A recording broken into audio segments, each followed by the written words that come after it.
So you guys know I've been talking about folding screens. It's cool, it's sci-fi, it's the future.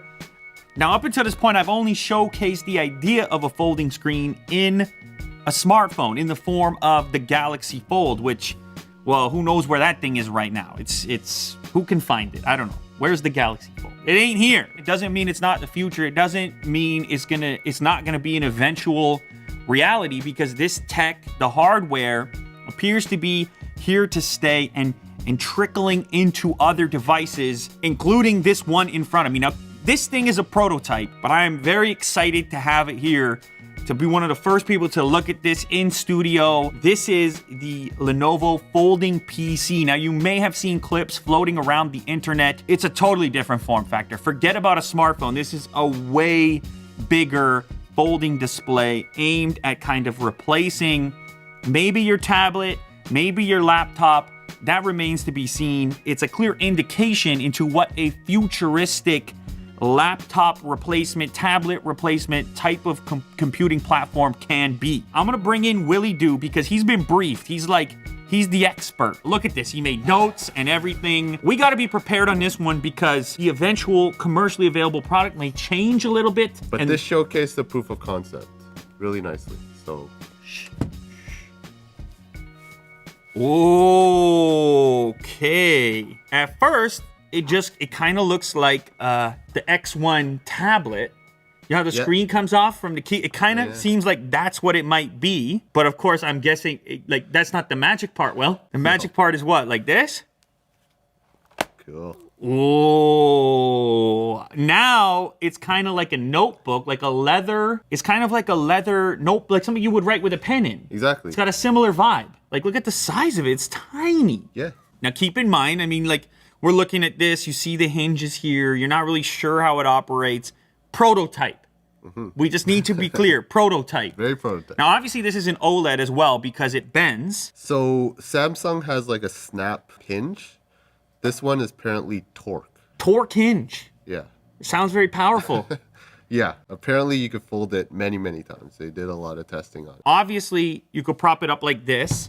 And there's some sort of a stand, right? Am I right about this? Yep. Okay, so you could prop it up like this and then have what, like a little keyboard module in front of it. So 13.3-inch display, kind of a surprising aspect ratio, a little taller. Mm-hmm. The more interesting version of that would be like this, right?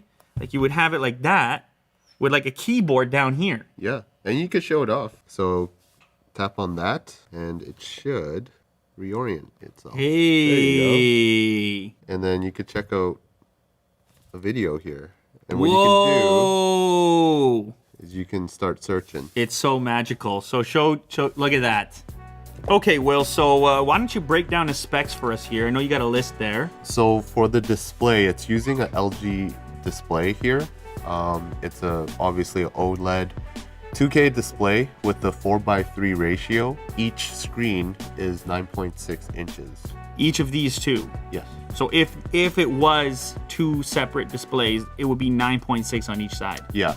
Look at this. It's like I got a cookbook or something here, Will. And it's also uses a Wacom pen that could be attached right here. So apparently it's also got an all-day battery in it. I mean, how can we really break down what that means at this point? Very early stages. It's also going to be available in 2020. So it's still a ways out. Let's keep that in mind. Early days. For a package this scale, imagine you're at the coffee shop, Will. Oh, this is super portable. Guy like you. Yeah. Latte.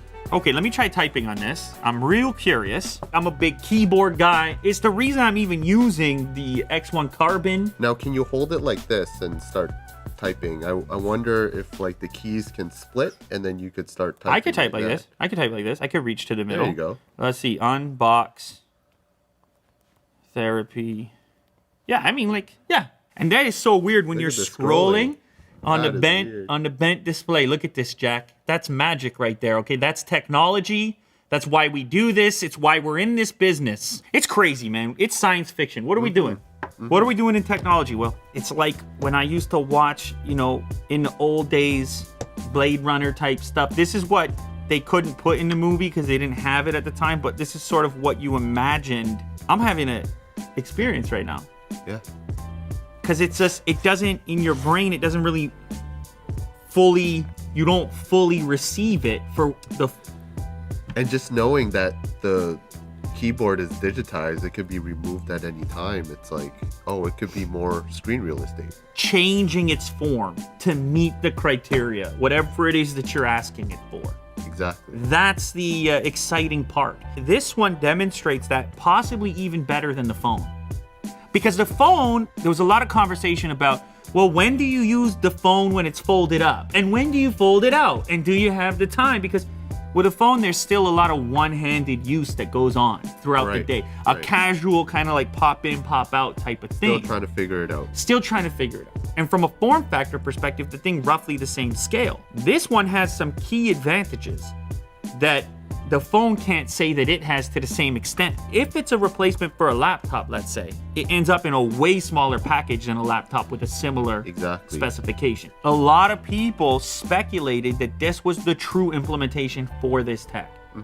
Because laptops are big. Look at that thing that you're using. And you're missing out a lot of screen real estate if the keyboard's there. You kind of have to think the opposite, where like the screen is first, and then, you know, you add haptic feedback or something, it becomes like a full-fledged keyboard that you can feel. And that's really all you need. Feel, though, that's the thing.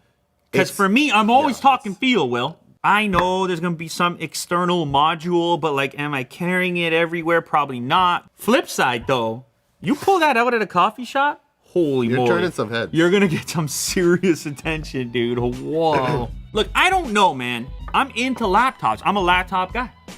I'm typing. Tactile. That's my thing. So is the form factor exchange significant enough for me to imagine a universe in which this is it? The most compelling part is the scale of it. You walk around with this, like, you don't even, it's nothing. And then, of course, the fact that you get OLED, which is a difficult thing. I mean, you don't see it in a lot of laptops to begin with. This is not the finished product. I expect this to improve. Yes, there are going to be some drawbacks. There are always drawbacks, Will. But in this case, the question is, do you get more than you got to give up? And maybe so. Like, what if I told you that's a 13-inch display right there? You'd be like, no, it's not. I'd be like, that's a sketchbook. You'd be like, that's a sketchbook. I'd be like, oh yeah? Tough guy? Huh? My head just exploded. Yeah, exactly. Tough guy? I'm excited to get to check stuff like this out, to be honest. I've said it in the past with stuff that's super science fiction like this, ambitious like this. This is the kind of stuff that makes me appreciate this job specifically, to get to examine this right as it's kind of on the cutting edge, the bleeding edge, as they say in tech. So I'm excited for moments like this, and there you have it. It's the folding PC from Lenovo.